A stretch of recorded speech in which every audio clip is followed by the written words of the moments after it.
എല്ലാവർക്കും നമസ്കാരം. ജയശങ്കര. ആദിശങ്കര ഇന്റർനാഷണൽ ഫൗണ്ടേഷന്റെ നേതൃത്വത്തിൽ അവതരിപ്പിക്കുന്ന ദിഗ്വിജയം എന്ന പരിപാടിയിലേക്ക് ഏവർക്ക് സ്വാഗതം. ഇന്ന് ദിഗ്വിജയത്തിന്റെ 18ാമത്തെ സെഷനാണ്. അതായത് 1.5 വർഷമാകുന്നു നമ്മുടെ ഈ പരിപാടി മാതാജി നടത്തി വരുന്നു. വളരെ ഗംഭീരമായി തന്നെ മുന്നോട്ട് പോകുന്നുണ്ട്. തീർച്ചയായിട്ടും നമുക്ക് ആദിശങ്കര ഫൗണ്ടേഷനെ സംബന്ധിച്ചിടത്തോളം അഭിമാന മുഹൂർത്തമാണ്. കാരണം ഒരു പരിപാടി ഇപ്പൊ നമ്മൾ അദ്വൈത ലഹരി എന്ന് പറഞ്ഞിട്ട് doctor P Viswanath Namboothiri sir അവതരിപ്പിക്കുന്നത് അതിപ്പോൾ 2.5 വർഷം കഴിഞ്ഞു ആ പരിപാടി ആരംഭിച്ചിട്ട്. ഇപ്പൊ സ്വാമിനി ആരംഭിച്ച ഈ ദിഗ്വിജയം 1.5 വർഷം എന്താ പറയാ പിന്നിടുകയാണ്. വളരെ സന്തോഷവും ഒപ്പം അഭിമാനവും തോന്നുന്നു. അപ്പൊ ആദ്യമായി നമുക്ക് ഗുരുസ്മരണയിലേക്ക് കിടക്കാം. നമ്മുടെ പ്രിയപ്പെട്ട ജയേട്ടനെ ഞാൻ വേദിയിലേക്ക് സാദരം ക്ഷണിച്ചു കൊടുക്കുന്നു ഗുരുസ്മരണയ്ക്കായി. ജയശങ്കര. ജയശങ്കര ജയശങ്കര. അജ്ഞാനാന്തർഗഹന പതിതൻ ആത്മവിദ്യോപദേശൈ ത്രാതും ലോകൻ ഭവതവ ശിഖാ താപപാപച്യമാനാൻ മുക്ത്വാ മൗനം വടവിടപിനോ മൂലതോ നിഷ്പതന്തി ശംഭോ മൂർത്തിശ്ചരതി ഭുവനേ ശങ്കരാചാര്യരൂപാം സദാശിവസമാരംഭാം ശങ്കരാചാര്യമധ്യമാം അസ്മദാചാര്യപര്യന്താം വന്ദേ ഗുരുപരമ്പരാം. ശങ്കരം ശങ്കരാചാര്യം കേശവം ബാദരായണം സൂത്രഭാഷ്യകൃതൗ വന്ദേ ഭഗവന്തൗ പുനഃ പുനഃ. ജയശങ്കര.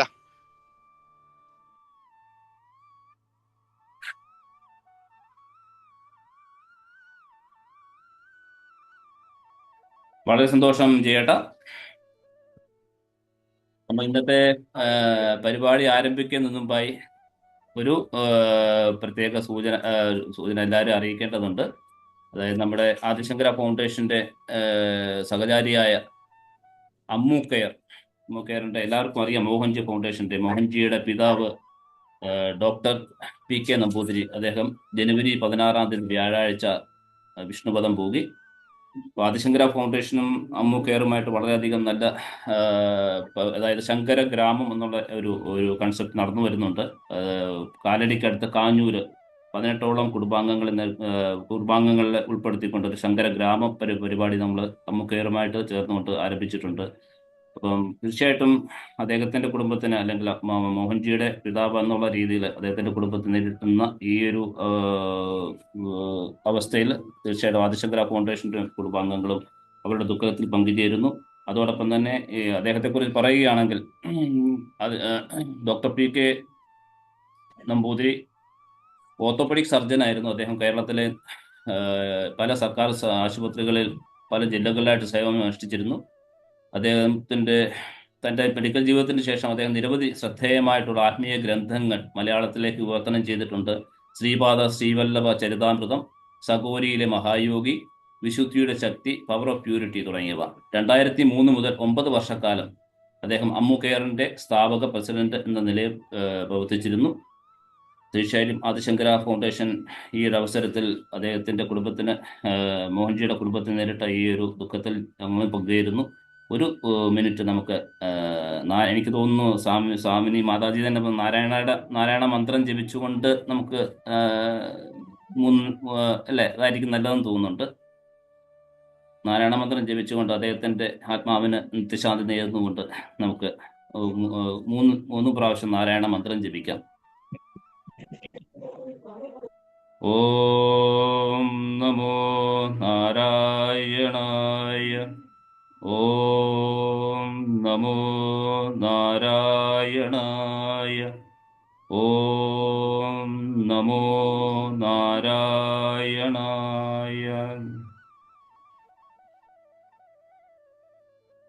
എത്രയും സ്നേഹത്തോടെ ബഹുമാനത്തോടു കൂടി ഇന്നത്തെ ദിഗ്വിജയം പരിപാടിയിലേക്ക് മാതാജിയെ ഈ വേദിയിലേക്ക് സാദരം ക്ഷണിച്ചു കൊള്ളുന്നു. ജയശങ്കര ജയശങ്കര ജയശങ്കര.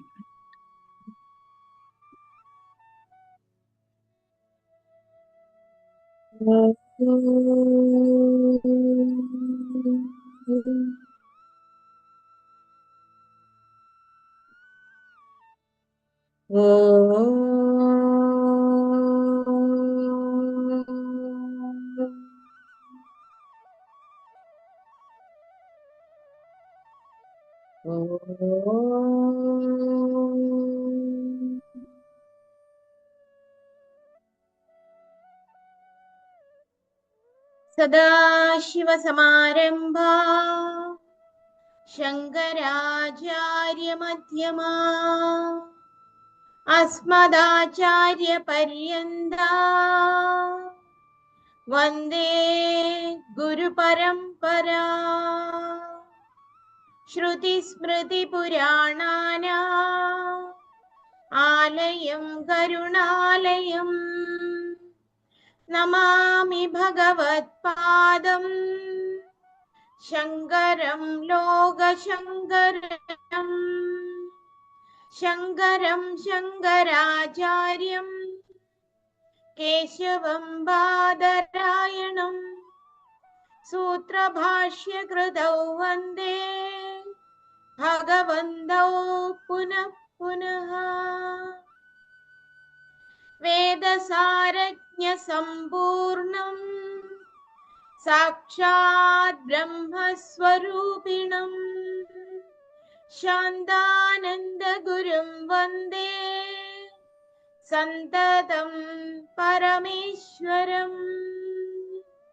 ശാന്താനന്ദഗുരും വന്ദേ സന്തതം പരമേശ്വരം. ഓം നമഃ പരമഋഷിഭ്യോ നമഃ പരമഋഷിഭ്യഃ. ഓം വാഗ് യജ്ഞേന കൽപതാം.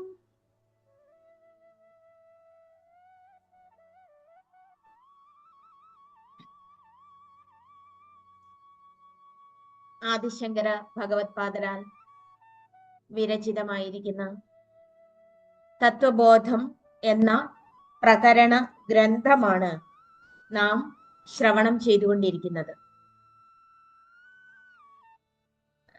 കഴിഞ്ഞ ക്ലാസ്സുകളിൽ 2 പ്രകരണം നാം കണ്ടു കഴിഞ്ഞു. അതിൽ ഒന്നാമത്തെ പ്രകരണം അധികാരി വിചാരമാണ്. അതായത് സാധന ചതുഷ്ടയ സമ്പത്തിയെ കുറിച്ച്, അത് ഒരു സാധകന് ഉണ്ടായിരിക്കേണ്ടതിന്റെ അനിവാര്യതയെ കുറിച്ച് വിശദീകരിച്ചു. രണ്ടാമത്തേതില് ആത്മവിചാരമാണ് നടത്തിയത്. അപ്പൊ ഒന്നാമത്തെ പ്രകരണം അധികാരി വിചാര പ്രകരണമായിരുന്നുവെങ്കിൽ രണ്ടാമത്തേത് ആത്മവിചാര പ്രകരണമായിരുന്നു. എന്താണ് ആത്മാവ്? ആത്മാവിന്റെ സ്വരൂപം സച്ചിദാനന്ദമാണ് എന്ന് കാലാതീതമായിരിക്കുന്ന സത്യത്തെ, കോശാതീതമായിരിക്കുന്ന ആ പരമ്പൊരുളിനെ, സച്ചിദാനന്ദ സ്വരൂപത്തെ വളരെ സ്പഷ്ടമായി തലനാരിഴ കീറി മുറിച്ച് ആചാര്യ ഭഗവത്പാദർ നമ്മെ വെളിപ്പെടുത്തി തന്നു. അങ്ങനെ ആ സച്ചിദാനന്ദ സ്വരൂപം സ്വാത്മാനം വിജാനീയാത് എന്ന് വെളിപ്പെടുത്തിയതിനു ശേഷം മൂന്നാമത്തെ പ്രകരണത്തില് ജഗത് സൃഷ്ടിയാണ് വിവരിക്കുന്നത്. ഇനിയും നാം വളരെ കൃത്യമായി ധരിച്ചിരിക്കേണ്ട ഒരു യാഥാർത്ഥ്യം, ഇത്തരത്തിലുള്ള പ്രകരണ ഗ്രന്ഥങ്ങൾ ശ്രവണം ചെയ്യുമ്പോൾ ഓരോരുത്തരും അത് മുൻഭാഗങ്ങൾ കൃത്യമായി പഠിച്ച് അനുഷ്ഠാന രീതിയ അതിനെ മുന്നോട്ട് കൊണ്ടുപോയി വളരെ ബുദ്ധിക്ക് സുദൃഢമാക്കിയെങ്കിൽ മാത്രമേ നമുക്ക് ഈ ഗ്രന്ഥത്തിന്റെ വിവരണം ഉൾക്കൊള്ളാൻ കഴിയുകയുള്ളൂ. എന്തിനിതൊക്കെ പഠിക്കണം എന്ന് ഒരു പക്ഷേ ചിലരെങ്കിലും സംശയിച്ചേക്കാം. അതിനുള്ള ഉത്തരം നാം പലപ്പോഴും പറയാറുണ്ട്. ശാസ്ത്രങ്ങൾ ഭാഗങ്ങളിൽ നിന്നും ഗ്രഹണം ചെയ്തിട്ടുമുണ്ട്. ഈ സ്ഥൂല ശരീര അഭിമാനിയായി കഴിയുന്ന ഞാൻ ദേഹാത്മബോധത്തിലായിരിക്കുമ്പോൾ ആ ദേഹത്തെ ചേതനവത്താക്കിയിരിക്കുന്ന ആത്മാവിനെ അറിയുന്നില്ല. അതായത് ജഡബുദ്ധി ആയതുകൊണ്ടാണ് ജനന മരണങ്ങൾ വരുന്നത്. ജഡബുദ്ധി ആയിരിക്കുന്നിടത്തോളം കാലം ജനന മരണങ്ങൾ തുടരുകയും ചെയ്യും. ദേഹ സ്വീകാര്യം ഏതൊരു ജീവനും ക്ലേശത്തെ നൽകുന്നതാണ്. പലതരത്തിലുള്ള ആന്തരിക സംഘർഷത്തെയും അസ്വസ്ഥതയെയും അനുനിമിഷം പ്രദാനം ചെയ്യുന്നതിന് ഈ ജീവഭാവം കാരണമായി തീരും. അപ്പോ ദേഹബദ്ധനായിരിക്കുന്ന ജീവൻ ഈ സംസാര സാഗരത്തിൽപ്പെട്ട് ക്ലേശിക്കുമ്പോൾ അതിൽ നിന്ന് മോചനം നേടണമെങ്കിൽ ആ ജീവൻ എങ്ങനെ ഉണ്ടായി, എങ്ങനെ നിലനിൽക്കുന്നു എന്ന് കൃത്യമായിട്ട് ധരിക്കണം. അതറിയണമെങ്കിൽ അതിന്റെ സൃഷ്ടി വിവരത്തെ പറ്റി അറിയണം. ഇപ്പൊ നമ്മളുടെ ഒരാളുടെ സൃഷ്ടി മാത്രമല്ല, ഈ പ്രപഞ്ചത്തിന്റെ സൃഷ്ടി ക്രമം വളരെ മനോഹരമായി, ഗംഭീരമായി, ശാസ്ത്രീയമായി, യുക്തിഭദ്രമായി, അനുഭവ മാധുര്യത്തോടു കൂടി സത്യദർശികൾ നമ്മെ ഉദ്ബോധിപ്പിക്കുന്നുണ്ട്. ഇത് ഗ്രഹിച്ചാൽ മാത്രമേ നാം ഈ കണ്ടുകൊണ്ടിരിക്കുന്ന പ്രപഞ്ചത്തിന്റെ സ്വരൂപവും ആ പ്രപഞ്ചത്തിൽ നിന്നും ഭിന്നമല്ലാതിരിക്കുന്ന നമ്മളുടെ ദേഹത്തിന്റെ സൃഷ്ടിയും ദേഹത്തിന്റെ ഭാഗമായിരിക്കുന്ന ജ്ഞാനേന്ദ്രിയങ്ങളുടെയും കർമ്മേന്ദ്രിയങ്ങളുടെയും പഞ്ചപ്രാണങ്ങളുടെയും അന്ധക്കരണത്തിന്റെയും ഒക്കെ സൃഷ്ടി എങ്ങനെയാണ് ഉണ്ടായിരിക്കുന്നത് എന്ന് വളരെ കൃത്യമായി ആചാര്യപാദർ ഉപദേശിക്കുന്നത് പോലെ ഉൾക്കൊള്ളാൻ കഴിഞ്ഞാൽ ആത്മധ്യാനം വളരെ എളുപ്പത്തിൽ സാധ്യമാകും. ഇത് ഗ്രഹിക്കാതെയാണ് മുന്നോട്ട് പോകുന്നതെങ്കിൽ അഹമാത്മാ, അഹം ബ്രഹ്മ അസ്മി എന്നൊക്കെ പറയുന്നത് ധ്യാനാത്മകമായി അനുഭവിക്കാൻ കഴിയാത്ത ഒന്നായിട്ട് ഒരു പക്ഷേ തുടർന്ന് നിൽക്കും. ഇങ്ങനെ വെറുതെ പറയുന്നത് കൊണ്ട് കാര്യമായ പ്രയോജനമില്ല. ഇത് കാണാതെ പഠിക്കുന്നത് കൊണ്ട് പ്രയോജനമില്ല. പിന്നെയോ അത് വിചാര വിവേകത്താൽ സൂക്ഷ്മത്തിൽ സൂക്ഷ്മമായിരിക്കുന്ന സകല ഭൂതങ്ങളുടെയും ഒഴിവാകൽ സംഭവിക്കുമ്പോൾ മാത്രമേ നമുക്ക് ആത്മാനുഭൂതി സാധ്യമാവുകയുള്ളൂ.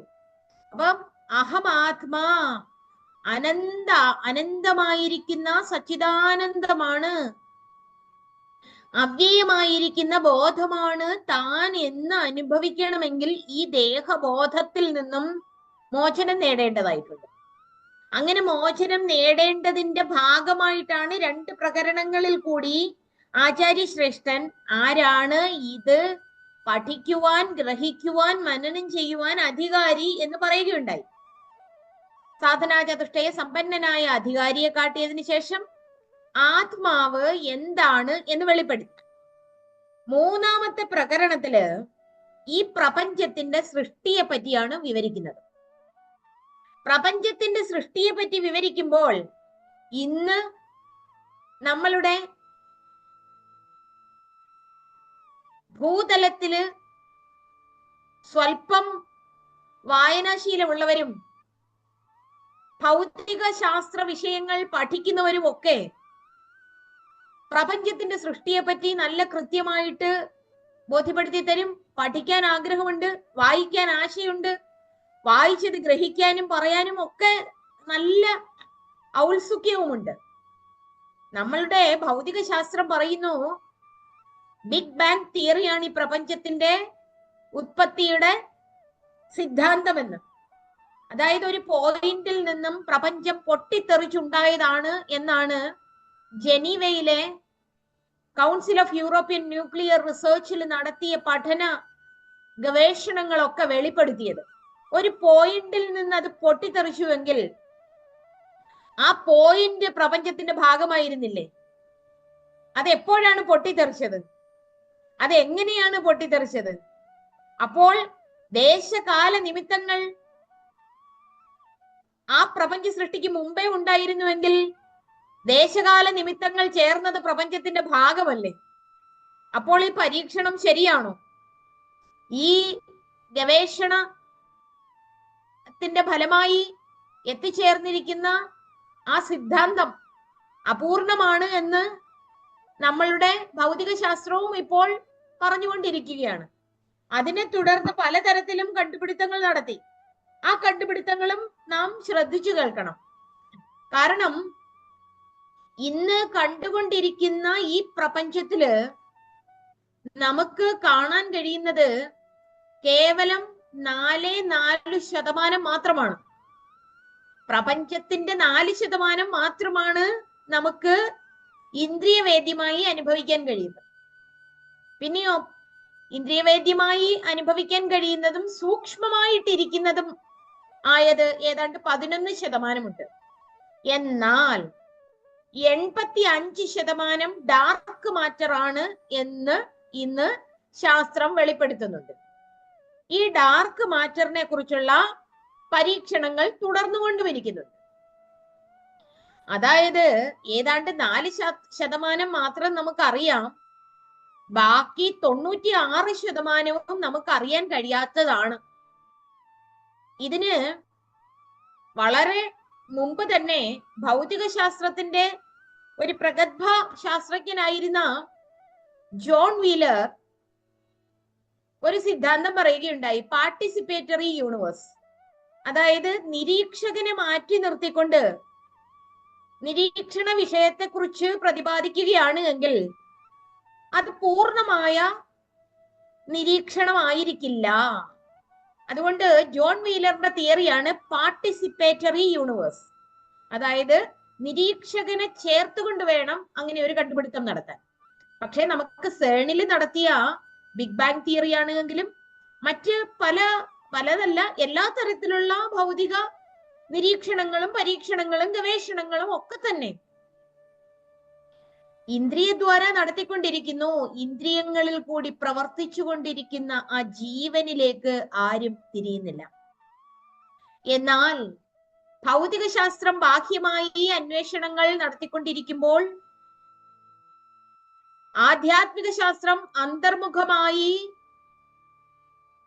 ആ പരമമായ സത്യത്തെ ദർശിച്ചിട്ട് ജഗത്തിന്റെ സൃഷ്ടിയെ പറ്റി സംശയരഹിതമായിട്ട് ഏതൊരു കൊച്ചുകുട്ടിക്കും ബോധ്യമാകുന്ന തരത്തില് ശാസ്ത്രീയമായിട്ട് അതിനെ വെളിപ്പെടുത്തിയിട്ടുണ്ട്. പക്ഷെ ഇന്നത്തെ കാലത്ത് കൊച്ചുകുട്ടിയെന്നല്ല, മുതിർന്നവരും പ്രായമുള്ളവരും ഒക്കെ ഭൂരിപക്ഷ ആളുകളും ആ ശാസ്ത്രത്തിലേക്ക് ശ്രദ്ധ തിരിക്കുന്നില്ലയോ എന്നൊരു സംശയം വരുന്നുണ്ട്. ഏറെ ആളുകൾ ശ്രദ്ധിക്കുന്നുണ്ടായിരിക്കും, എങ്കിൽ തന്നെയും അങ്ങനെ പോരാ. ഈ ശാസ്ത്രമാണ് ഇനിയും പഠിക്കേണ്ടതും പ്രചരിപ്പിക്കേണ്ടതും ഇത് തന്നെയാണ്. കാരണം ജഗത്തിന്റെ സൃഷ്ടി അത്ര ഗംഭീരമായിട്ടാണ് പറഞ്ഞിരിക്കുന്നത്. അതില് യാതൊരു തെറ്റും ഇല്ല എന്നുള്ളതാണ്. അത് മാറ്റമറ്റ ശാസ്ത്രമാണ്. തെറ്റില്ല എന്നുള്ളത് മാത്രമല്ല, മാറ്റമറ്റ ശാസ്ത്രമാണ്, അനുഭവശാസ്ത്രമാണ്. അതുകൊണ്ട് ഈ ജഗത്തിന്റെ സൃഷ്ടി, ഈ പ്രപഞ്ചം എങ്ങനെയാണ് ഉണ്ടായത്, എവിടെ നിന്നാണ് ഉണ്ടായത്, പ്രപഞ്ചത്തിന്റെ സ്വരൂപം എന്താണ്? നാം കഴിഞ്ഞ പ്രകരണത്തില് ആത്മവിചാരത്തില് ഈ പ്രപഞ്ചത്തിൽ പൂർണമായിരിക്കുന്ന ചേതന ആത്മാവാണെന്നും പ്രപഞ്ചമായി കാണുന്നത് മായയാണ് എന്നും വെളിപ്പെടുത്തുകയുണ്ടായി. ദേശകാലബദ്ധമായി നിൽക്കുന്ന നാമരൂപാത്മകമായ ആശയങ്ങൾ ഏതും അത് അസത്യമാണ്. നാമവും രൂപവുമായി തോന്നുന്നത് ഏതും യഥാർത്ഥമല്ല. നാമരൂപരഹിതമായിരിക്കുന്ന അദൃശ്യമായ ശക്തി വൈഭവം തന്നെയാണ് നാമരൂപാത്മകമായി പ്രകടമാകുന്നത്. അങ്ങനെയെങ്കിൽ ഈ നാമത്തോടും രൂപത്തോടും കൂടിയ ജഗത്ത് എന്ത് എന്ന് ശ്രദ്ധിക്കാനാണ് പറഞ്ഞത്. അതായത് തോന്നാതുള്ളോരാത്മാവിൽ നീ തോന്നിയറിഞ്ഞു ശരീരത്തെ, തോന്നാതുള്ളോരാത്മാവിൽ നീ തോന്നിയറിഞ്ഞു ശരീരത്തെ, തോന്നലിൽ നിൽക്കും നീയാം ജീവന്, തോന്നലിൽ നിൽക്കും നീയാം ജീവന് തോന്നൽ അനേകമൊരേകത്തിൽ തോന്നലിൽ നിൽക്കും നീയാം ജീവന് തോന്നൽ അനേകമൊരേകത്തിൽ തോന്നാതുള്ളോരാത്മാവിൽ നീ തോന്നിയറിഞ്ഞു ശരീരത്തെ തോന്നലിൽ നിൽക്കും നീയാം ജീവന് തോന്നൽ അനേകമൊരേകത്തിൽ. ഇത് ബ്രഹ്മശ്രീ ശാന്താനന്ദഗിരി നമ്മുടെ ഗുരുനാഥൻ പൂർണ്ണാനുഭൂതി എന്ന പദ്യപ്രകരണ കൃതിയിലെ ഒരു ശ്ലോകമാണ് ഇപ്പോൾ ഉദ്ധരിച്ചത്. അതായത് തോന്നലിലാണ് ജീവന്മാര് ജീവിതം നയിച്ചുകൊണ്ട് പോകുന്നത്. ഈ തോന്നൽ എവിടെ ആരംഭിക്കുന്നു എന്നാണ് നാം ശ്രദ്ധിക്കാൻ പോകുന്നത്. എവിടെയാണ് ഈ തോന്നൽ ആരംഭിക്കുന്നത്? അതാണ് ജഗത്തിന്റെ സൃഷ്ടിയെ പറ്റി പറയുന്നത്. ഈ ജഗത്തിന്റെ സൃഷ്ടി അധ ചതുർവിംശതി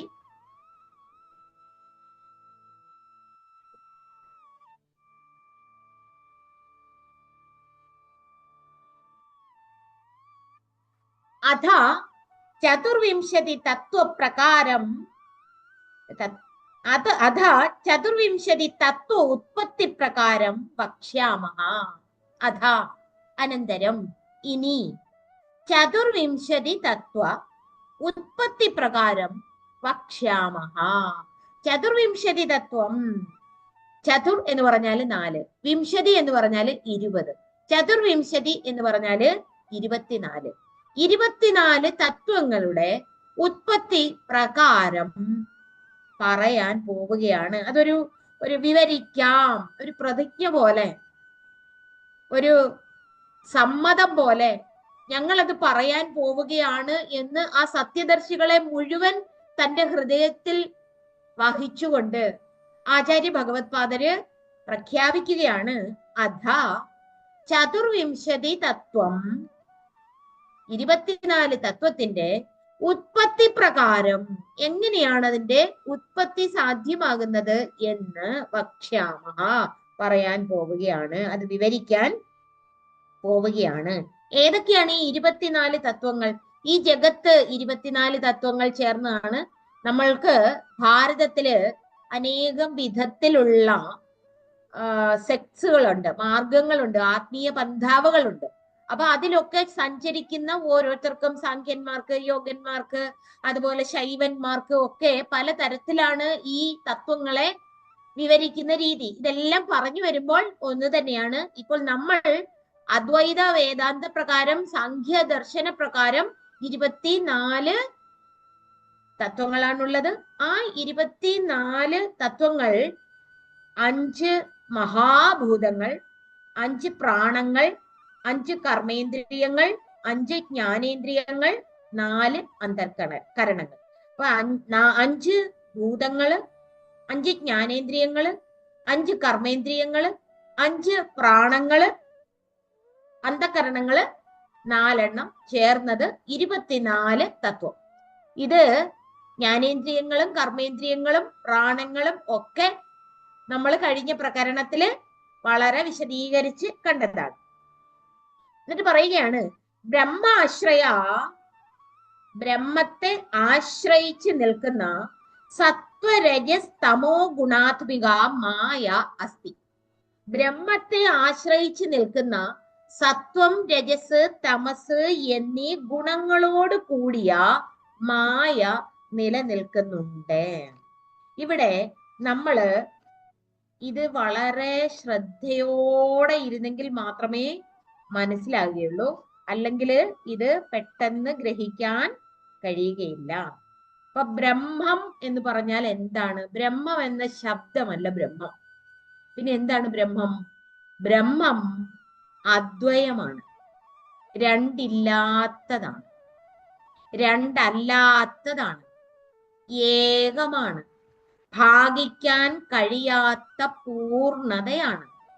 അപ്പൊ എത്രയും ബ്രഹ്മാണ്ടങ്ങളുണ്ട്. ഇതൊരു ഭൂമി എന്ന് പറയുമ്പോൾ ഇതിപ്പോ നമ്മൾ ആലോചിച്ച് നോക്കിയാല് അസ്യ ബ്രഹ്മാണ്ടസ്യ സമന്തതഃ ഏതാൻ ഏതാദൃശ അനന്ത കോടി ബ്രഹ്മാണ്ടാനി ജ്വലന്തി എന്നാണ് വേദം തന്നെ ഉദ്ഘോഷിക്കുന്നത്. അതായത് ഈ ബ്രഹ്മാണ്ടം എന്ന് പറയുന്നത് കോടാനുകോടി ബ്രഹ്മാണ്ടങ്ങൾ ഇതുപോലെ ചലിച്ചു മറഞ്ഞുകൊണ്ടിരിക്കുകയാണ്. ഇവിടെ ഈ millions and millions of galaxies കോടാനുകോടി ഗാലക്സി ഉണ്ട് എന്ന് ഭൗതിക ശാസ്ത്രം നടത്തിയിരിക്കുന്ന കണ്ടുപിടുത്തത്തെ വളരെ മുമ്പ് തന്നെ നമ്മളുടെ സത്യ ഋഷികൾ പറഞ്ഞിട്ടുണ്ട്. അതിൽ ഭൂമിയുടെ വലിപ്പം എന്ന് പറയുന്നത് ഒരു പൊടിയുടെ അത്രയേ ഉള്ളൂ. ആ പൊടിയുടെ ഉള്ളിലിരുന്നാണ് നമ്മൾ ഇത്രയും പൊടിയുടെ വലിപ്പത്തിലുള്ള ഒരു ഗോളത്തിൽ ഇരുന്നു കൊണ്ടാണ് നമ്മൾ ഇങ്ങനെ ഈ എല്ലാ ഭാവങ്ങളോടും കൂടി, അതായത് അഹങ്കാരമോ രാഗങ്ങളോ മറ്റു മനസ്സിന്റെ ഭാവഭാവങ്ങളെല്ലാം ചേർത്ത് വെച്ചുകൊണ്ട് ജീവിക്കുന്നത് എങ്കിൽ ഈ ജഗത്തിന്റെ സൃഷ്ടി എങ്ങനെ നടന്നു എന്ന് പറയുന്നതിന് വേണ്ടി നമ്മൾ നോക്കുമ്പോൾ ബ്രഹ്മത്തിന്റെ സ്വരൂപം ആദ്യം മനസ്സിലാക്കിയിട്ട് വേണം എങ്ങനെയാണ് ബ്രഹ്മത്തില് പ്രപഞ്ച സൃഷ്ടി ഉണ്ടായത്. ബ്രഹ്മം എന്ന് പറയുന്നത് ബ്രഹ്മം എന്ന ശബ്ദമല്ല ബ്രഹ്മം. പിന്നെ എന്താണ് ബ്രഹ്മം? അശബ്ദം ബ്രഹ്മ, മൗന സ്വരൂപമാണ് ബ്രഹ്മം. ഉണ്ടായി നശിക്കാത്തതാണ് ബ്രഹ്മം. പരിധിരഹിതമാണ് ബ്രഹ്മം. ബ്രഹ്മം നിർവികാരമാണ്, വികാരരഹിതമാണ്. ഒരിക്കലും അതിന് മാറ്റം സംഭവിക്കുകയില്ല. എന്നാൽ മായ എന്ന് പറഞ്ഞാൽ എന്താണ്? അപ്പൊ ഇവിടെ പറഞ്ഞത് ബ്രഹ്മത്തെ ആശ്രയിച്ചുകൊണ്ട് സത്വം, രജസ്, തമസ് എന്നീ 3 ഗുണങ്ങളോട് കൂടിയ മായ സ്ഥിതി ചെയ്യുന്നു എന്നാണ് പറഞ്ഞത്. അപ്പൊ മായ ഉണ്ട്, ബ്രഹ്മത്തോട് ചേർന്ന് മായ ഉണ്ട്. എന്താണ് ഈ മായ എന്നാണ് മനസ്സിലാക്കേണ്ടത്. അപ്പോ ബ്രഹ്മം നിർവികാരമാണ്, മായ സവികാരമാണ്. ബ്രഹ്മം നിർഗുണമാണ് എങ്കിൽ മായ സഗുണമാണ്. ബ്രഹ്മം നിരാശ്രയമാണ്, ഒന്നിനെയും ആശ്രയിച്ചല്ല പൂർണ്ണത നിലനിൽക്കുന്നത്. പൂർണ്ണതയിൽ അല്പം പോലും അന്യം ഇല്ല. പൂർണ്ണതയിൽ എന്ന് പറയാൻ തന്നെ പറ്റില്ല, കാരണം പൂർണ്ണത മാത്രമേ ഉള്ളൂ. ഞാനില്ല, നീയും അതുപോലില്ല, അല്ലുപകൽ ആലംബം ഇല്ല ഉലകവും. അവിടെ ഞാനും നീയും ഈ ഉലകവും പൂർണ്ണതയിലില്ല. അതാണ് ബ്രഹ്മം. ആ ബ്രഹ്മം സ്വതന്ത്രമാണ്, അത് ചൈതന്യമാണ്. എന്നാൽ മായയാകട്ടെ പരതന്ത്രമാണ്, അസ്വതന്ത്രമാണ്, ജഡമാണ്. ജഡമാണ് എന്ന് പറഞ്ഞാല് അതിന് നിലനിൽപ്പില്ലാത്തതാണ്, സ്വയം നിലനിൽപ്പില്ലാത്തതാണ്, മറ്റൊന്നിന്റെ സാന്നിധ്യത്തിൽ ഉണ്ടെന്ന് തോന്നുന്നതാണ്. അതാണ് മായ. അപ്പോൾ മായ ജഡമാണ്, ബ്രഹ്മം ചൈതന്യമാണ്. ബ്രഹ്മം ഏകമാണ്, മായ ദ്വൈതത്തിന്റെ നൈരന്തര്യതയാണ്. ദ്വൈത പ്രപഞ്ച കാരണമാണ് ഈ മായ. അതായത് ബ്രഹ്മം അദ്വൈതമാണ് എങ്കിൽ മായ ദ്വൈതമാണ്. ബ്രഹ്മം ചൈതന്യ സ്വരൂപമാണ്, മായ ജഡമാണ്. ആ മായയുടെ സ്വരൂപം ഒന്നുകൂടി ശ്രദ്ധിച്ചാൽ ഇതിനകത്ത് പറയുന്നു, ബ്രഹ്മാശ്രയ സത്വരജസ്തമോ ഗുണാത്മിക. 3 ഗുണങ്ങളുണ്ട്. അതില് സത്വം എന്ന് പറയുന്ന ഗുണത്തെ ഗീതാകാരൻ തന്നെ പറയുന്നത് തത്ര സത്വം നിർമ്മലത്വാത് പ്രകാശകമനാമയം സുഖസംഗേന ബധ്നാതി ജ്ഞാനസംഗേന ജാനത. ഈ സത്വം നിർമ്മലമാണ്, അതുപോലെ അത് ജ്ഞാനസ്വരൂപം, അത് സുഖബദ്ധമാണ്. ജ്ഞാനസ്വരൂപമാണ് സത്വം. രജോ രാഗാത്മകം വിദ്ധി തൃഷ്ണാസംഗം സമുദ്ഭവം. അത് കർമ്മസംഗത്താൽ ദേഹികളെ രജസ് ബന്ധിപ്പിക്കുന്നു എന്ന കാരണത്താൽ രജസ് കർമ്മബദ്ധമാണ്. രജസ് കർമ്മബദ്ധമായിട്ടാണ് ഒരു ജീവനെ നിലനിർത്തുന്നത്. എന്നാൽ തമസാകട്ടെ ഇനോട്ടാണ്, ജഡമാണ്. അതൊരു ദേഹിയെ നിദ്രയ്ക്കും ആലസ്യത്തിനും പ്രമാദത്തിനും ഒക്കെ അടിപ്പെടുത്തുന്നു, ഒരു ജീവനെ നിദ്രയ്ക്ക് അടിപ്പെടുത്തും. അപ്പോൾ പ്രകാശമാണ് സത്വത്തിന്റെ ഗുണം എങ്കിൽ രജസ് ചലനാത്മകതയുടെയും തമസ് ജഡത്വത്തിന്റെയും ഗുണമായിട്ട് നാം മനസ്സിലാക്കേണ്ടതായിട്ടുണ്ട്. ഇനി എങ്ങനെയാണ് ഈ മായയോട് ചേർന്ന് സൃഷ്ടി സംഭവിക്കുന്നത് എന്ന് മനസ്സിലാക്കാം. മായ എന്ന് പറഞ്ഞാൽ വേണമെങ്കിൽ നമുക്ക് ബ്രഹ്മവും ബ്രഹ്മത്തിന്റെ ശക്തിയും എന്ന് വേണമെങ്കിൽ പറയാം. യഥാർത്ഥത്തിൽ ഈ പ്രപഞ്ച സൃഷ്ടിയെ വിവരിക്കുന്നതിന്റെ പ്രധാനപ്പെട്ട കാരണം, ആചാര്യന്മാര് ശാസ്ത്രീയമായി ഇത് മുഴുവൻ ഇത്ര കൃത്യമായി ഉദ്ബോധിപ്പിക്കുന്നതിന്റെ പ്രധാന കാരണം ജഗത്തില്ല എന്ന് ഉദ്ബോധിപ്പിക്കുന്നതിന് വേണ്ടിയിട്ടാണ്. ബ്രഹ്മം പൂർണ്ണമാണെന്നും അത് മാത്രമേ ഉള്ളൂ എന്നും അനുഭവ സഹിതം വിവേകികളെ ബോധ്യപ്പെടുത്തി കൊടുക്കുന്നതിന് വേണ്ടിയിട്ടാണ് ഇതിങ്ങനെ കൃത്യമായിട്ട് വിവരിക്കുന്നത്. അപ്പൊ മായ എന്ന് പറയുന്നത് ജഡമാണ്. ആ ജഡം ത്രിഗുണാത്മകമാണ്. ത്രിഗുണാത്മകമായിരിക്കുന്ന ജഡം, അപ്പം 3 ഗുണങ്ങള് സത്വം, രജസ്, തമസ്. അപ്പൊ ഇതിന് തന്നെ ശുദ്ധ സത്വമുണ്ട്, ശുദ്ധ രജസ്സുമുണ്ട്, ശുദ്ധ തമസുമുണ്ട്. ഇതിലെങ്ങനെയാണ് ആ സൃഷ്ടി നടക്കുന്നത് എന്ന് ശ്രദ്ധിച്ചു നോക്കിക്കൊണ്ടിരിക്കണം. അതായത് എങ്ങനെയാണ് ഈ മായ ആരംഭിച്ചത് എന്നുള്ള ചോദ്യത്തിന് അത് അനാദിയാണ്. അത് അനാദിയാണ്. ഇനി എവിടെ നിന്ന് ആരംഭിച്ചു എന്നും നമുക്ക് ബോധ്യപ്പെട്ടു കിട്ടും. അത് പറഞ്ഞ് അവസാനം എത്തുമ്പോഴത്തേക്കും ഓഹോ, എന്റെ ആ സ്മൃതിഭ്രംശമാണോ മോഹഭ്രമമാണോ ഇങ്ങനെ ഒരു സൃഷ്ടിക്ക് ഹേതുവായി ഭവിച്ചത്? സച്ചിദാനന്ദ സ്വരൂപമായിരിക്കുന്ന അഖണ്ഡ ചൈതന്യമേ, എനിക്കിത് ബോധ്യമാകാതിരുന്നതിന്റെ കാരണം ഇതാണോ എന്ന് ആ സമയത്ത് ബോധ്യമായി കിട്ടും. എന്താണ് അവിദ്യ, മായ എന്നൊക്കെ ഒരാൾക്ക് ധരിക്കാൻ കഴിയുമ്പോൾ. അപ്പൊ ഇവിടെ നമ്മൾ പറയുന്നത് സത്വം, രജസ്, തമസ്, ഈ മായ 3 കൂടി ചേർന്നതാണ്. ഈ മായയില് ആ അദ്വയമായിരിക്കുന്ന ബ്രഹ്മം പ്രതിഫലിച്ച് അതിന്റെ നിഴല് പതിയുന്നു. ശുദ്ധ ബ്രഹ്മത്തിന്റെ ശുദ്ധമായിരിക്കുന്ന സാത്വികമായിരിക്കുന്ന ജ്ഞാനസ്വരൂപമായിരിക്കുന്ന ആ പ്രതിഫലനത്തെ, ആ നിഴലിനെ നമ്മൾ ഈശ്വരൻ എന്ന് വിളിക്കും. അപ്പൊ ബ്രഹ്മത്തിന്റെ പ്രതിഫലനമാണ്, മായയിലുള്ള പ്രതിഫലനമാണ് ഈശ്വരൻ. ഈശ്വരന്റെ ഗുണം എന്തൊക്കെയാണ്? സർവജ്ഞത്വം അല്ലെ, സർവശക്തിത്വം, സർവകല്യാണക നിലയം എന്നൊക്കെ നമ്മൾ ഈശ്വരനെ വിളിക്കില്ലേ. അപ്പൊ ബ്രഹ്മമോ? ബ്രഹ്മം നിർഗുണമാണ്. ഇത് ഈശ്വരന്റെ ഗുണങ്ങളാണ്. ഇത് ഈശ്വരന്റെ ഗുണങ്ങളാണ്. ബ്രഹ്മം ശുദ്ധബോധമാണ്, നിർഗുണമാണ്. അപ്പൊ ശുദ്ധബോധമാണ്, നിർഗുണമാണ് എന്ന് പറഞ്ഞാൽ അത് അതിന്റെ ലക്ഷണമാണ്. അത് ഗുണമല്ല, അത് ഗുണമല്ല. ബ്രഹ്മം നിർഗുണമാണ്. ഈശ്വരനാകട്ടെ എങ്ങനെയാണ് അതിനെ മനസ്സിലാക്കേണ്ടത്? സർവജ്ഞത്വവും സർവശക്തിത്വവും സർവ ശ്രീകരത്വവും ഒക്കെ ആരില് ചേർന്നിരിക്കുന്നു? ഈശ്വരനില് ചേർന്നിരിക്കുന്നു. ഈ ഈശ്വരൻ തന്നെ ശുദ്ധ സത്വത്തില് പ്രതിഫലിച്ചു കഴിയുമ്പോൾ അവിടെയും ഈ ഗുണങ്ങൾ 3 ചേർന്നിരിക്കുന്നതിനാല് അതിന്റെ അംശഭേദ വ്യത്യാസം അനുസരിച്ച് സൃഷ്ടി പ്രക്രിയ നടത്തുന്ന ഈശ്വര ചൈതന്യം ബ്രഹ്മാവാകുകയും അവിടെ തൊട്ട് വളരെ കൃത്യമായിട്ട് ആ അനന്തമായിരിക്കുന്ന ആ ശക്തിയെ, സൃഷ്ടി ഉന്മുഖമായിരിക്കുന്ന വൈഭവത്തെ, ഇത് നമ്മൾ പുറത്തു നിന്ന് അകത്തേക്ക് പോകുന്ന ഒരു പ്രക്രിയയാണെന്ന് മനസ്സിലാക്കിയാൽ മതി. പക്ഷെ ഇത് അകത്ത് നിന്ന് പുറത്തേക്ക് വരുന്ന പ്രക്രിയയാണ് യഥാർത്ഥത്തില്.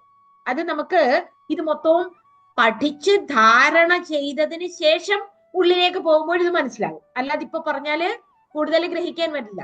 ആദ്യം അതുകൊണ്ട് ഒരു കാര്യം ചെയ്യുക, ഇത് ശരിയായി ശ്രവണം ചെയ്യുക. ശ്രവണം ചെയ്ത് കാണാതെ പഠിച്ചിട്ട് ഒറ്റയ്ക്കിരുന്ന് മനനം ചെയ്യണം. ഒറ്റയ്ക്കിരുന്ന് മനനം ചെയ്തിട്ട് ആ മനനം ചെയ്തതിനെ അനുധ്യാനം ചെയ്യണം. അനുധ്യാനം ചെയ്ത് ധ്യാനാത്മകതയിലേക്ക് പോകാൻ പറ്റും. ആ ധാരണ വളരെ സ്പഷ്ടമായെങ്കിൽ മാത്രമേ ബോധ്യമാകൂ. അപ്പോൾ ബ്രഹ്മസ്വരൂപം മായയിൽ പ്രതിബിംബിച്ച് ഈശ്വരനായി ഭവിച്ചു. ആ ഈശ്വരൻ സൃഷ്ടിന്മുഖമായ ഭാവത്തോടു കൂടിയിരിക്കുമ്പോൾ അതിനെ ബ്രഹ്മാവെന്നും, സ്ഥിതികാരകനായിരിക്കുമ്പോൾ അതിനെ വിഷ്ണുവെന്നും, ലയകാരകനായി വിരാജിച്ചപ്പോൾ അതിനെ നാം രുദ്രൻ എന്നും പേര് ചൊല്ലി വിളിച്ചു. ഈ പേരില് അതിന്റെ അർത്ഥം അടക്കം ചെയ്തിരിക്കുന്നു എന്നല്ലാതെ അത് ഓരോ രൂപമല്ല. ഇന്ന് കേൾക്കുമ്പോൾ സാധാരണ എല്ലാരും വിചാരിക്കും, എങ്ങനെയാണ് ബ്രഹ്മാവിരിക്കുന്നത്? ഈ രൂപങ്ങളൊക്കെ സത്യദർശികൾ നമുക്ക് വേണ്ടി കൽപ്പിച്ചു തന്നതാണ്. കാരണം സഗുണ രൂപത്തെ ചിന്തിച്ച് ശ്രദ്ധിച്ച് അതിന്റെ ഗുണങ്ങളെ ലക്ഷ്യമാക്കി ആര് ധ്യാനം ചെയ്ത് മുന്നോട്ട് പോകുന്നുവോ അവർക്ക് ആ ഈശ്വര വൈഭവത്തെ അനുഭൂതമാക്കാൻ കഴിയും. അതിനുവേണ്ടി ഒരു രൂപത്തെ മനസ്സിന് ഉപാസന ചെയ്യുന്നതിന് വേണ്ടി താത്കാലികമായിട്ട് കൽപ്പിച്ചു നൽകിയതാണ്. അതുകൊണ്ട് ബ്രഹ്മാവ് അങ്ങനെയുണ്ട് എന്നും, ശിവൻ അങ്ങനെ കൈലാസത്തിരിക്കുന്നുവെന്നും, വിഷ്ണു അങ്ങനെ പാലാഴിയിൽ ഇരിക്കുന്നുവെന്നും ഒന്നും അങ്ങനെ ധരിക്കണ്ട. അങ്ങനെയല്ല അതിനെ ധരിക്കേണ്ടത്. അങ്ങനെ ധരിച്ചുള്ളൂ, കുഴപ്പമില്ല. ധരിച്ച് അതിന്റെ കൃത്യതയിലേക്ക് ഉയരേണ്ടതായിട്ടുണ്ട്. എന്തായാലും ബ്രഹ്മത്തിന്റെ ലക്ഷണമാണ് സത്യം, ജ്ഞാനം, അനന്തം. ഈശ്വരന്റെ 3 സൃഷ്ടി, സ്ഥിതി, ലയ രൂപത്തിലുള്ള വൈഭവത്തെ ബ്രഹ്മ, വിഷ്ണു, മഹേശ്വരന്മാരായിട്ട് നാം കണ്ടുകഴിഞ്ഞു. അപ്പോൾ മായ, ശുദ്ധ സത്വമായിരിക്കുന്ന മായ ഈശ്വര ശക്തി വൈഭവമായത് ബ്രഹ്മം അതിൽ പ്രതിഫലിച്ചപ്പോഴാണ്.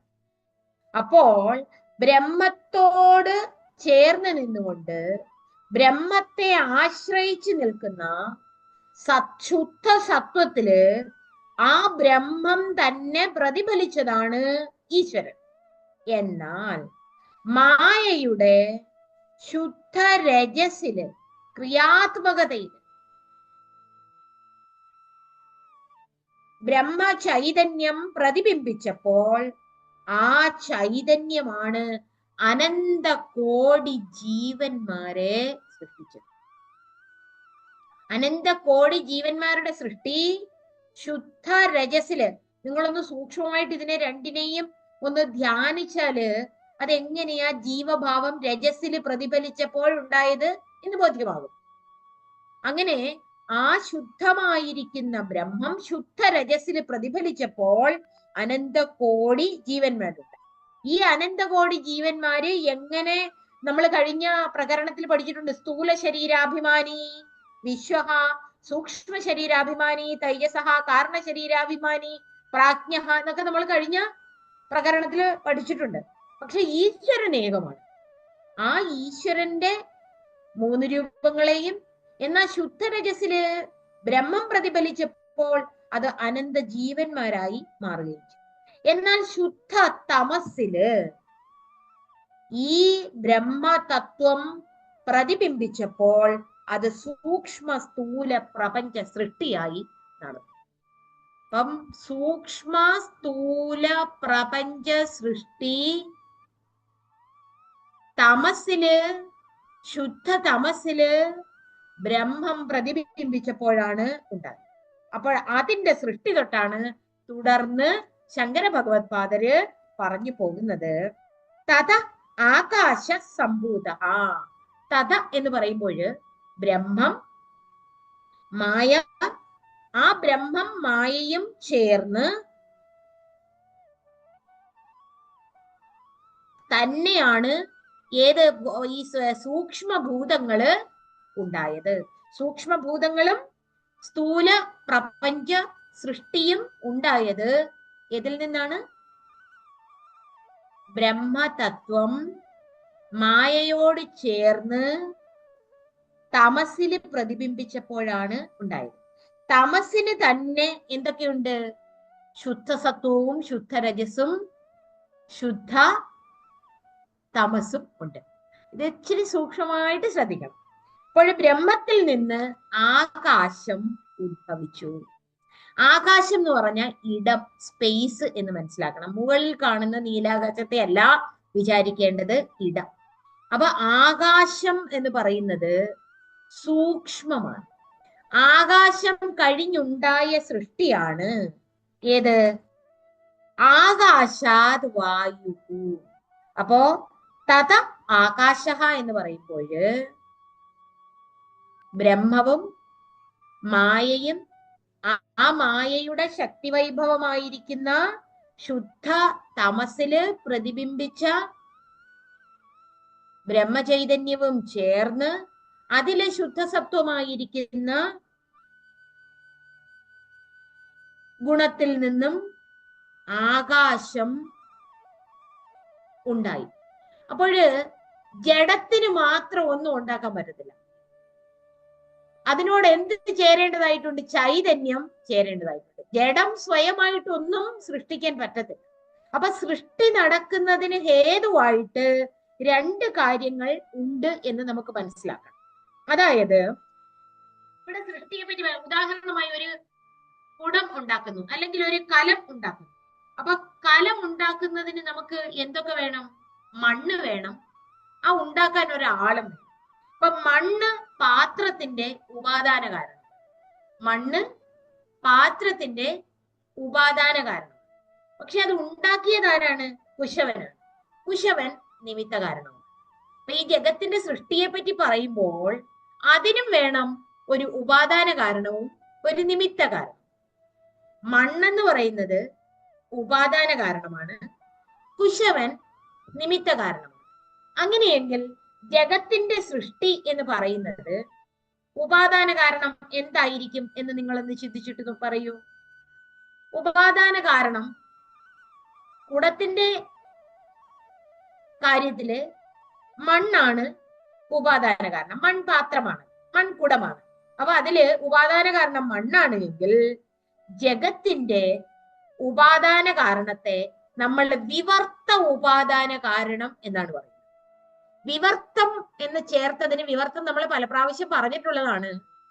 അപ്രച്ഛിത പൂർവരൂപസ്യാം അസത്യ നാനാകാര അവഭാസോ വിവർത്തം. പൂർവരൂപത്തിന് യാതൊരു മാറ്റവും സംഭവിക്കാതെ നാനാ നാമരൂപമായി ഭാസിക്കുന്നതാണ് വിവർത്തം. അതായത് സ്വർണം തന്നെ പലതരത്തിൽ വരുമ്പോൾ അതിന്റെ രൂപമാറ്റം സംഭവിക്കുന്നു. എന്നാൽ വിവർത്തം എന്ന് പറയുന്നത് മരുഭൂമിയില് കാനൽ ജലം, മരുഭൂമിക്ക് യാതൊരു മാറ്റവും സംഭവിക്കാതെ കാനൽ ജലം ഉണ്ടെന്ന് തോന്നുകയാണ്. അവിടെ വെള്ളം ഉണ്ടെന്ന് മരുമരീചിക പോലെ നമുക്ക് തോന്നാറില്ലേ? മാനുകളൊക്കെ മരുഭൂമിയില് വെള്ളം കുടിച്ച് ദാഹമകറ്റാം എന്ന് വിചാരിച്ച് അതിന്റെ പിന്നാലെ ഓടും. അവിടെ ചെന്ന് നോക്കുമ്പോഴോ അവിടെ ജലത്തിന്റെ കണിക പോലും ഇല്ല. അതുപോലെ മരുമരീചിക കാണുന്നത് മരുഭൂമിക്ക് യാതൊരു മാറ്റവും സംഭവിക്കാതെ മരുഭൂമിയിൽ ഉണ്ടെന്ന് തോന്നുന്ന ഒരു പ്രതിഭാസമാണ് മരുമരീചിക. അതുപോലെ ബ്രഹ്മത്തിന് യാതൊരു മാറ്റവും സംഭവിക്കാതെ ആ ബ്രഹ്മസത്തയിൽ ഉണ്ടെന്ന് തോന്നുന്ന നാനാരൂപത്തിലുള്ള നാമരൂപാത്മകമായ ദൃശ്യ അനുഭവത്തെയാണ് വിവർത്തം എന്ന് പറയുന്നത്. എന്താണ്? നാനാരൂപത്തിലുള്ള നാമരൂപാത്മകമായ ദൃശ്യ അനുഭവത്തെയാണ് നമ്മൾ വിവർത്തം എന്ന് പറയുന്നത്. അതുകൊണ്ട് പ്രപഞ്ചത്തിന്റെ സൃഷ്ടി എന്ന് പറയുമ്പോൾ ഈ പ്രപഞ്ച സൃഷ്ടി വിവർത്ത ഉപാദാന കാരണം ബ്രഹ്മമാണ്. വിവർത്ത ഉപാദാന കാരണം ആ ബ്രഹ്മത്തിൽ യാതൊന്നും സംഭവിക്കുന്നില്ല. അതുകൊണ്ടാണ് അതിനെ യാതൊരു മാറ്റവും ബ്രഹ്മത്തിന് സംഭവിക്കുന്നില്ല. പക്ഷെ അങ്ങനെ ഉള്ളതുപോലെ തോന്നുന്നു. ഒരു ഉദാഹരണം മരുഭൂമിയുടെ പറഞ്ഞെന്ന് മാത്രമേ ഉള്ളൂ. എന്നാൽ മായയാകട്ടെ ഉപാദാന കാരണമാണ്. മായ ഇല്ലെങ്കില് ജഗത് സൃഷ്ടി ഉണ്ടാവുകയില്ല. ത്രിഗുണാത്മികയായിരിക്കുന്ന മായയാണ് ജഗത്തിന്റെ സൃഷ്ടിക്ക് ഹേതു. അത് പരിണാമി ഉപാദാന കാരണം. എന്നാൽ അതിനെല്ലാം ഹേതുഭൂതമായിരിക്കുന്നത് ബ്രഹ്മത്തിന്റെ പ്രതിബിംബമായിരിക്കുന്ന ആ പ്രതിബിംബിത ചൈതന്യമായിരിക്കുന്ന ഈശ്വരനല്ലേ? ആ ഈശ്വരനെ നിമിത്ത കാരണമെന്നും നമുക്ക് പറയാം. അപ്പോൾ ഈ ജഗത്തിന്റെ സൃഷ്ടിക്ക് വിവർത്ത ഉപാദാന കാരണവും പരിണാമി ഉപാദാന കാരണവും നിമിത്ത കാരണവും ചേർത്ത് വെച്ച് മനസ്സിലാക്കണം. ഇനി ഇങ്ങനെയുള്ള ഈ സൃഷ്ടിയില് ആകാശാദി ഭൂതങ്ങൾ എത്തുമ്പോൾ ആകാശം എങ്ങനെ ശുദ്ധ സത്വത്തിൽ നിന്നും ഉണ്ടായി? ശുദ്ധ സത്വത്തിൽ നിന്നും ആകാശം ഉണ്ടായതിനു ശേഷം ആകാശത്തിന്റെ ഗുണം ശബ്ദമാണ്. ആകാശത്തിന്റെ ഗുണം ശബ്ദമാണ്.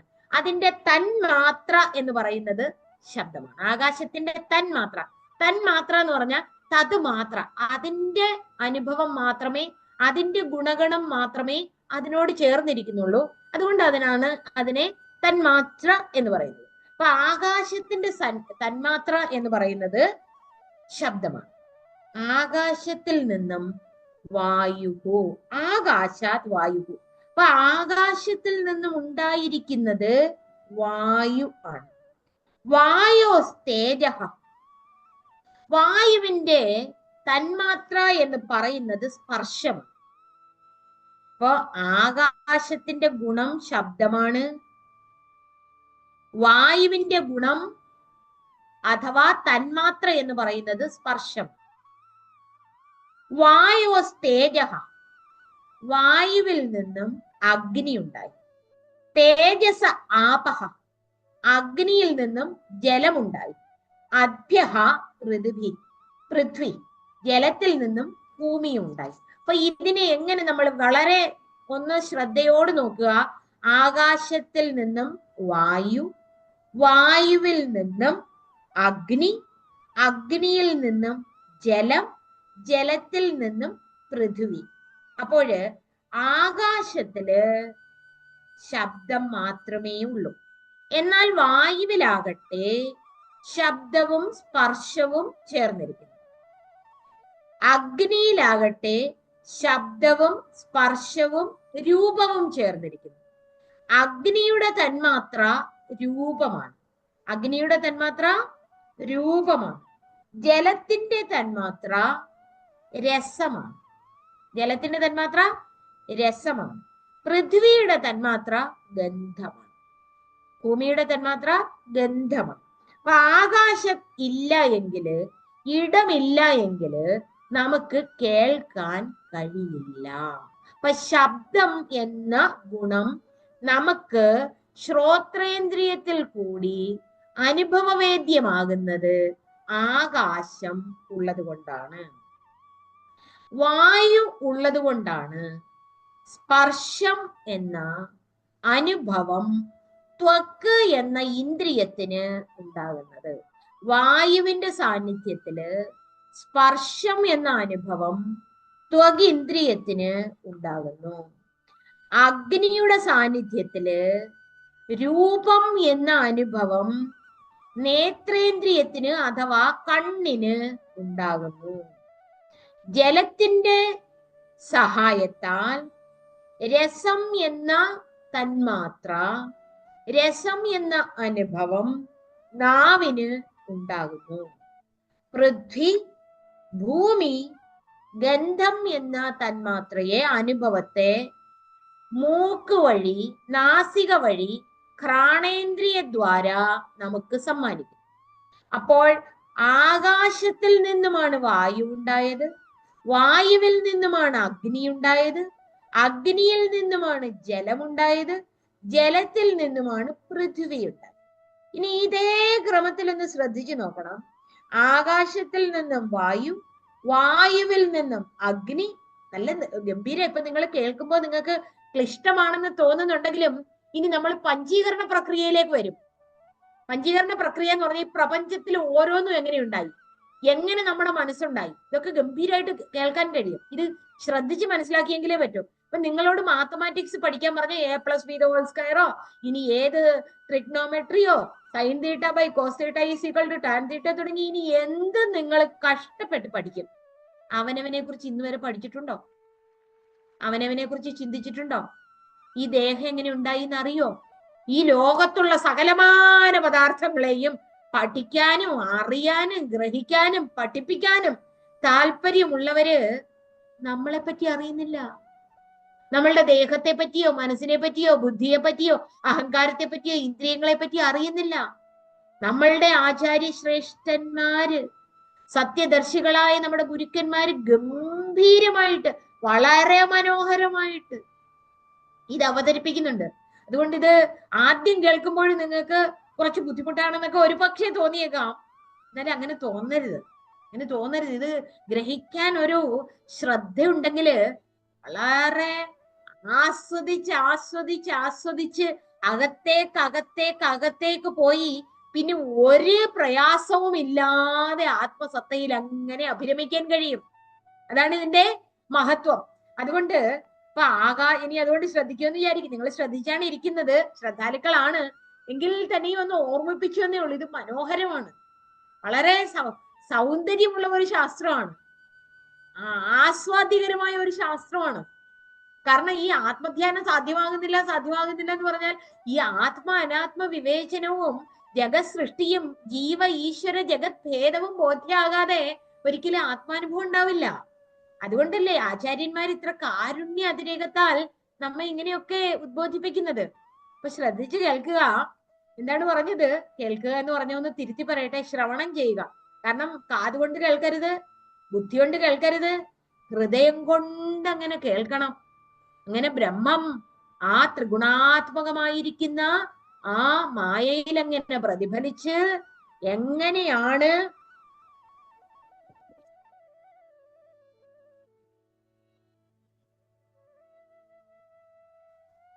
എങ്ങനെയാണ് ഈ സൂക്ഷ്മ സ്ഥൂല പ്രപഞ്ച സൃഷ്ടി നടക്കുന്നത് എന്ന് നമ്മൾ ശ്രദ്ധിച്ചുകൊണ്ടിരിക്കുക.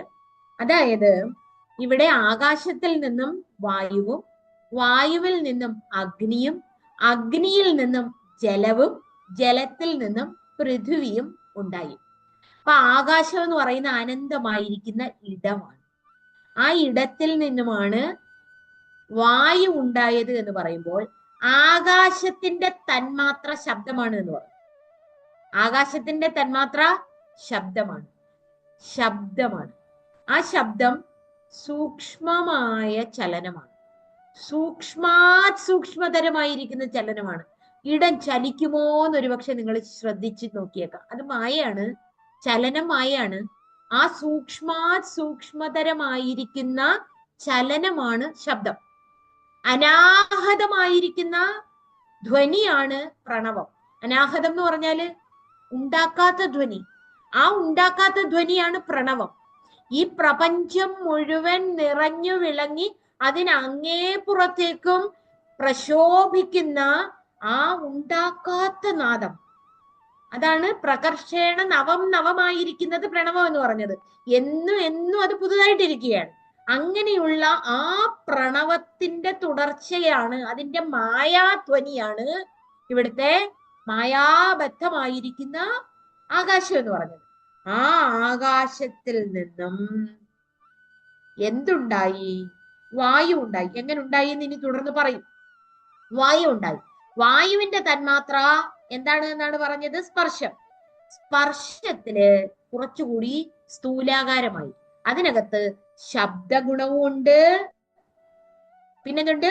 സ്പർശഗുണവും ഉണ്ട്. ശബ്ദഗുണവും ഉണ്ട്, സ്പർശഗുണവും. അഗ്നിയിലാകട്ടെ ശബ്ദവും സ്പർശവും രൂപവുമുണ്ട്. ജലത്തിലാകട്ടെ ശബ്ദം, സ്പർശം, രൂപം, രസം, ഇത് നാലുമുണ്ട്. എന്നാൽ പൃഥ്വിയിലാകട്ടെ ശബ്ദം, സ്പർശം, രൂപം, രസം, ഗന്ധം, ഇത് അഞ്ചും ചേർന്നിരിക്കുന്നു. അതായത് സൂക്ഷ്മത്തിൽ നിന്നും ഓരോ ഗുണങ്ങൾ, ഓരോ ഇന്ദ്രിയങ്ങൾ, ഓരോ തന്മാത്രകൾ കൂടി കൂടി കൂടി സ്ഥൂലാകാരമായിരിക്കുന്ന 5 ഭൂതങ്ങളുടെ സൃഷ്ടിയാണ് നമ്മളിപ്പോൾ കേട്ടത്. ഇനി ഇത് വളരെ ഗംഭീരമാണ്, ഒന്നും പറയാൻ കഴിഞ്ഞില്ല. ഇനി അന്ധക്കരണം എങ്ങനെ ഉണ്ടാകുന്നു എന്ന് പറയും. ഈ മനസ്സ്, ഇത് സത്വത്തിലാണ്, വ്യഷ്ടി സത്വത്തിലാണ് ഇത് പ്രതിഫലിച്ചത്. എവിടെയാണ്? വ്യഷ്ടി സത്വത്തിലാണ് പ്രതിഫലിച്ചതെങ്കിൽ ഇത് 5ഉം കൂടി ചേർന്ന് സമഷ്ടി സാത്വിക അംശാത് മനോബുദ്ധി അഹങ്കാര ചിത്ത അന്ധക്കരണാനി സംഭൂതാനി. അത് ഗംഭീരാണ്. എങ്ങനെയാണ് ഇത് വ്യഷ്ടി സത്വത്തില് പ്രതിഫലിച്ചത്, എങ്ങനെ അത് സമഷ്ടി സത്വത്തില് പ്രതിഫലിക്കും എന്ന് നമുക്ക് നോക്കണം. അപ്പൊ വ്യഷ്ടി സത്വം എന്ന് പറഞ്ഞാല് നമ്മളുടെ ഒരു ശരീരം വ്യഷ്ടി, എല്ലാ ശരീരങ്ങളും ചേരുമ്പോൾ അത് സമഷ്ടി. അതേ അർത്ഥത്തില് അഞ്ചിന്ദ്രിയങ്ങളെയും ഒരുമിച്ച് ചേരുമ്പോൾ ഓരോ ഇന്ദ്രിയത്തിനും ഒരു സമയത്ത് ഒരു അനുഭവം ഉണ്ടാവും. ഈ അനുഭവങ്ങൾ ഒന്നും യഥാർത്ഥത്തിൽ അതേപടി മനസ്സിലേക്ക് കയറുന്നില്ല. നമ്മളുടെ കണ്ണൊരു രൂപം കാണുന്നുവെങ്കിൽ ആ രൂപം അതുപടി മനസ്സിലേക്ക് കയറുന്നില്ല. ആ അന്ധകരണത്തിൽ വരുന്ന അതെങ്ങനെയാണ് കയറുന്നത്? അതിന്റെ ഒരു വൃത്തി, അതിന്റെ ഒരു ആകാരവൃത്തി ഉള്ളിൽ ഉണ്ടാകുകയാണ് ചെയ്യുന്നത്. അപ്പൊ ആ ഉള്ളിൽ ഉണ്ടാകുന്ന ആ വൃത്തി ആകാരമാണ് എങ്ങനെ ആ അനുഭവത്തെ കൊടുക്കുന്നത്. അപ്പൊ ഇന്ദ്രിയദ്വാര നാം സ്വാംശീകരിക്കുന്ന അനുഭവം. അപ്പൊ കണ്ണ് കാണുന്നു, കണ്ണിന് കേൾക്കാൻ പറ്റില്ല. നാസിക ഘ്രാണിക്കുന്നു, മണക്കുന്നു, പക്ഷെ അതിന് കേൾക്കാൻ പറ്റില്ല. ത്വക്ക് സ്പർശിച്ചനുഭവിക്കുന്നു, അതിന് ഒരിക്കലും രുചിക്കാൻ കഴിയില്ല. ഇങ്ങനെ ഒരു ഇന്ദ്രിയത്തിന് മറ്റൊരു ഇന്ദ്രിയത്തിന് അനുഭവമില്ല. പക്ഷെ ഈ അഞ്ചിന്ദ്രിയങ്ങളുടെയും അനുഭവം സമഷ്ടിയായിട്ട് ചേർത്തെടുത്ത് ഒരുമിച്ച് ഗ്രഹിക്കുന്നതിന് ഉള്ള ഉപകരണമാണ് അന്ധകരണം. അപ്പൊ നമുക്ക് ഈ കർമ്മേന്ദ്രിയങ്ങളുടെ ഈ സൃഷ്ടി പറയുന്നുണ്ട്. അപ്പൊ ഈ 5 ഭൂതങ്ങളുടെ മാത്രം സൃഷ്ടി എന്ന് പറയാൻ കഴിഞ്ഞുള്ളൂ. പക്ഷെ സമയം 9 ആകുന്നുവെന്നും തോന്നുന്നു. എന്തായാലും ഇത് ഗംഭീരമാണ്. അത് കേട്ടുകൊണ്ടേയിരിക്കണം. ശ്രവണം ചെയ്ത് മനനം ചെയ്ത് ആവർത്തിച്ച് ബോധ്യപ്പെടുമ്പോൾ നമുക്കൊരു കാര്യം മനസ്സിലാകും. ഇതൊക്കെ ആ അദ്വയമായിരിക്കുന്ന ബ്രഹ്മ സത്യത്തിന്റെ പ്രതിച്ഛായ ഈ ജീവഭാവത്തെ ഇങ്ങനെ മായാബദ്ധമാക്കി നിലനിർത്തുന്നത് കൊണ്ട് തോന്നുന്നതാണ്. ഈ ജീവഭാവത്തിനും ആധാരമായിരിക്കുന്ന ഞാനെന്ന ജീവഭാവത്തിന് ആധാരമായിരിക്കുന്ന, അതിനെ ചേതനവത്താക്കിയിരിക്കുന്ന ഈ വാക്കുകൾ, കർമ്മേന്ദ്രിയാണ്. വാക്ക്, പാണി, പാദം, വായു, ഹസ്തം, കർമ്മേന്ദ്രിയം.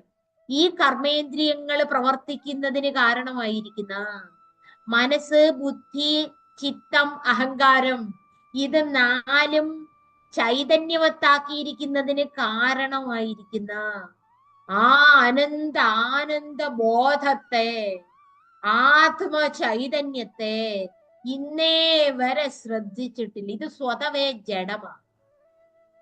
ഈ ദേഹം, ഈ മനസ്സ്, ഈ ബുദ്ധി, ഈ പ്രാണൻ, ഞാനെന്ന അഹന്ത, ഇത് സ്വതവേ ജഡമാണ്. ഈ ജഡമായിരിക്കുന്ന സകല കരണങ്ങൾക്കും ചേതനത്വം നൽകിയിരിക്കുന്നത് ബ്രഹ്മം തന്നെ, ആത്മചൈതന്യം തന്നെ. ആ ആത്മചൈതന്യത്തിലേക്ക് ശ്രദ്ധ തിരിക്കുമ്പോൾ മരുമരീചിക സമാനമായി ഇത് മാറും. ഇന്നേ വരെ നമ്മൾ ആരും അതിലേക്ക് ശ്രദ്ധ തിരിച്ചിട്ടില്ല എന്ന് ആർക്കെങ്കിലും തോന്നുന്നുണ്ട് എങ്കിൽ ഇനിയും അമാന്തിക്കരുത്. കാരണം ഒരു സംഭവ കഥ നിങ്ങളോട് പങ്കുവെച്ചുകൊണ്ട്, ഇന്ന് സമയപരിമിതി മൂലം കുറച്ചു കാര്യം മാത്രമേ ചർച്ച ചെയ്യാൻ കഴിഞ്ഞുള്ളൂ. ആ ഒരു സംഭവ കഥ നിങ്ങളുമായിട്ട് പങ്കുവെക്കാം. 1965 സിഡ്നി എന്ന സ്ഥലത്ത് വെച്ച് അവിടെ ഒരു കിഴക്കാൻ തൂക്കായ ഒരു വലിയ ആഴത്തിലുള്ള ഒരു മുനമ്പ് ഉണ്ടായിരുന്നു. ആ പാറക്കെട്ടുകൾക്കിടയിലൂടെ താഴോട്ട് നോക്കിയാല് വലിയ ഭയം തോന്നും. അതൊരു സൂയിസൈഡ് പോയിന്റ് ആയിരുന്നു. അവിടെ ഉള്ളവരൊക്കെ ഡിപ്രഷൻ അടിപ്പെടുമ്പോൾ, ജീവിത നൈരാശ്യം സംഭവിക്കുമ്പോൾ ഈ കിഴക്കാൻ തൂക്കായ പാറക്കെട്ടുകൾക്കടുത്തേക്ക് ചെന്ന് താഴേക്ക് ചാടി സ്വയം ഹത്യ ചെയ്യുന്നതിന്, ആത്മഹന്താക്കളാണ് ജീവിച്ചിരിക്കുമ്പോൾ തന്നെ ആത്മാവിനെ അറിയാതെ ജീവിച്ചിരിക്കുന്നവരെ ആത്മഹന്താക്കൾ എന്നാണ് ഉപനിഷത്ത് പറയുന്നത്. സ്വയം തന്റെ ഈ ശരീരത്തെ ഇല്ലാതാക്കുന്നതിന്, മരിക്കുന്നതിന് ശ്രമിക്കാറുണ്ട്. എന്തായാലും ഒരു പെൺകുട്ടി അങ്ങനെ ആ സിഡ്നിയിലെ കിഴക്കാൻ തൂക്കായി കിടക്കുന്ന ആ പാറക്കെട്ടുകൾക്ക് ഇടയിലൂടെ താഴേക്ക് നോക്കി ചാടാൻ തുടങ്ങുന്ന വേളയില് ഹേയ്, ഒരു ചായ കുടിച്ചിട്ട് പോരെ എന്ന ഒരു വാക്ക് കേട്ടു. തനിക്ക് ഈ ജീവിതത്തിൽ ആരുമില്ല, മറ്റൊരാശ്രയവുമില്ല എന്ന് കരുതി ജീവിതം അവസാനിപ്പിക്കാമെന്ന് ചിന്തിച്ച പെൺകുട്ടി തിരിഞ്ഞു നോക്കി. എന്നെ ചായ കുടിക്കാൻ വിളിക്കുന്നുവോ? എങ്കിൽ ആ ക്ഷണം നിരസിക്കണ്ട എന്ന് കരുതി ആ പെൺകുട്ടി അദ്ദേഹത്തോടൊപ്പം പോയി. അദ്ദേഹത്തോടൊപ്പം ചെന്നതിന് ശേഷം അദ്ദേഹത്തിന്റെ വീട്ടിലിരുന്ന് ഭാര്യയോടൊത്ത് ചായ കുടിച്ചുകൊണ്ടിരിക്കുമ്പോൾ ഒരിക്കലും ആ പെൺകുട്ടിക്ക് അറിയില്ലായിരുന്നു തന്നെ വിളിച്ചുകൊണ്ടുപോയ വ്യക്തി the Angel of the gap എന്ന് പ്രസിദ്ധി ആർജിച്ച ഡോൺ റിച്ചി എന്ന ധന്യാത്മാവായിരുന്നു എന്ന് അറിയില്ലായിരുന്നു. ജോൺ ഡിച്ചി എന്ന മനുഷ്യൻ 1964 മുതൽ 2012 വരെ ഈ സിഡ്നി എന്ന സ്ഥലത്തിനടുത്ത് ആണ് താമസിച്ചിരുന്നത്. ഈ മുനമ്പിനടുത്താണ് താമസിച്ചിരുന്നത്. ഏകദേശം 48 വർഷക്കാലം അവിടെ എത്തി ആത്മഹത്യ ചെയ്യാൻ ശ്രമിച്ചിരുന്നവരെ ഒക്കെ അദ്ദേഹം പിന്തിരിപ്പിച്ചിരുന്നു. ഏകദേശം 500-ലധികം ആളുകളെ അവിടെ നിന്നും രക്ഷപ്പെടുത്തി മഹത്തായ ഒരു ജീവിതം നയിച്ച ഒരു വ്യക്തിയാണ്. കാരണം അദ്ദേഹത്തിന് എന്തെങ്കിലും നന്മ ചെയ്യണമെന്ന ഒരു ശ്രദ്ധ അദ്ദേഹത്തിന്റെ ഉള്ളിൽ ഉദിച്ചു. ജീവിതത്തില് ആർക്കെങ്കിലും എന്തെങ്കിലും സമ്മാനിക്കാൻ കഴിഞ്ഞാൽ അത് തന്റെ ജീവിതത്തിന്റെ ശ്രേഷ്ഠതയായി തീരും. മരണം സ്വയം വരിക്കുന്നത് നല്ലതല്ല. ജീവിതം അങ്ങനെ അവസാനിപ്പിക്കാനുള്ളതല്ല. സത്കർമ്മങ്ങൾ ചെയ്ത് ചിത്തശുദ്ധി വരുത്താനുള്ളതാണ്.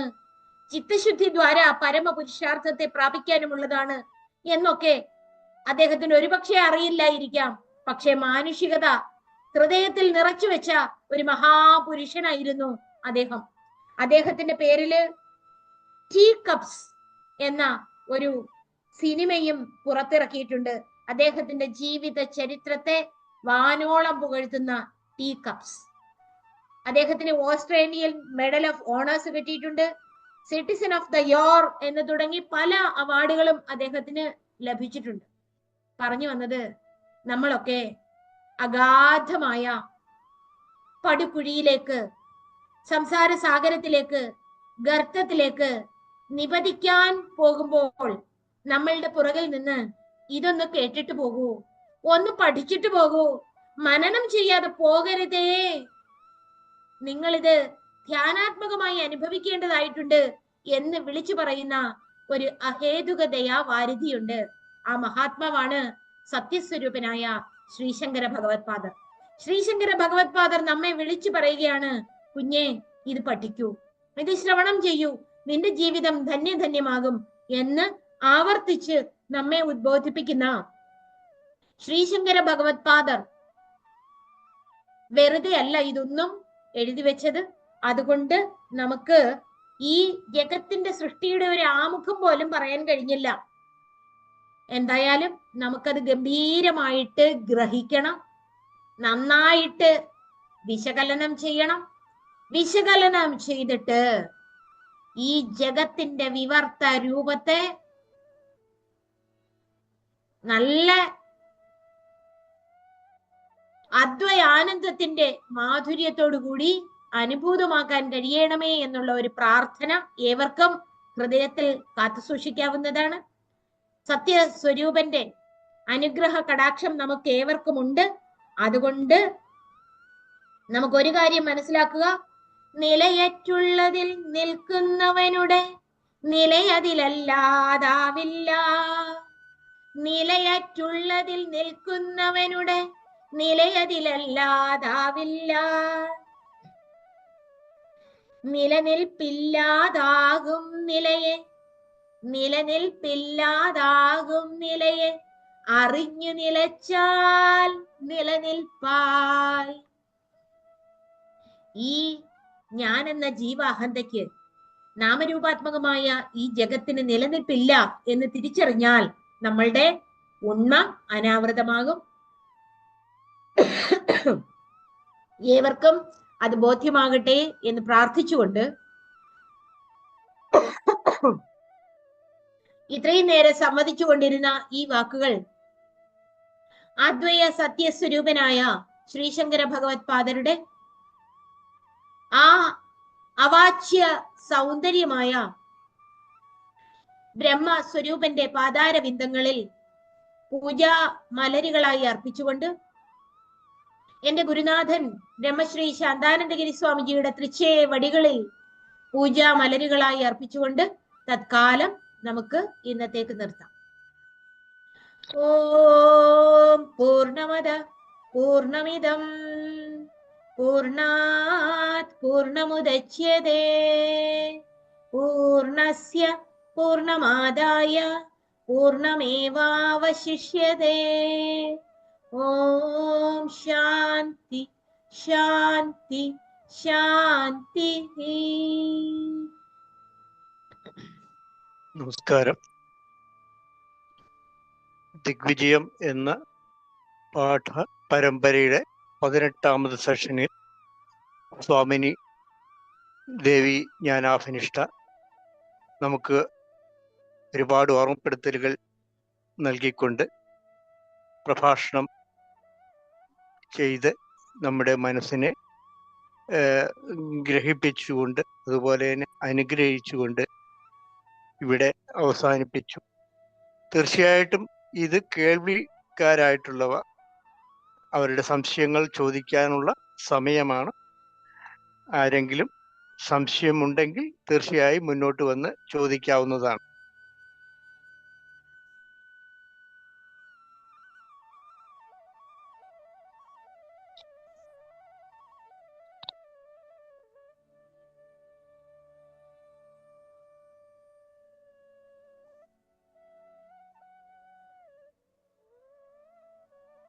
എല്ലാവരും വീഡിയോ ഓഫാക്കിയിരിക്കുന്നതുകൊണ്ട് ആർക്കെങ്കിലും സംശയമുണ്ടോ എന്നൊന്നും ഞങ്ങൾക്ക് അറിയുന്നില്ല.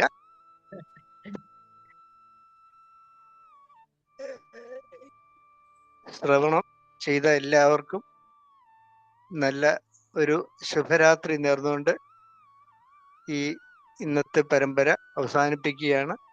അതിനു മുമ്പ് ആർക്കെങ്കിലും സംശയങ്ങളുണ്ടെങ്കിൽ ചോദിക്കാം എന്നാണ് ഞാൻ സൂചിപ്പിച്ചത്.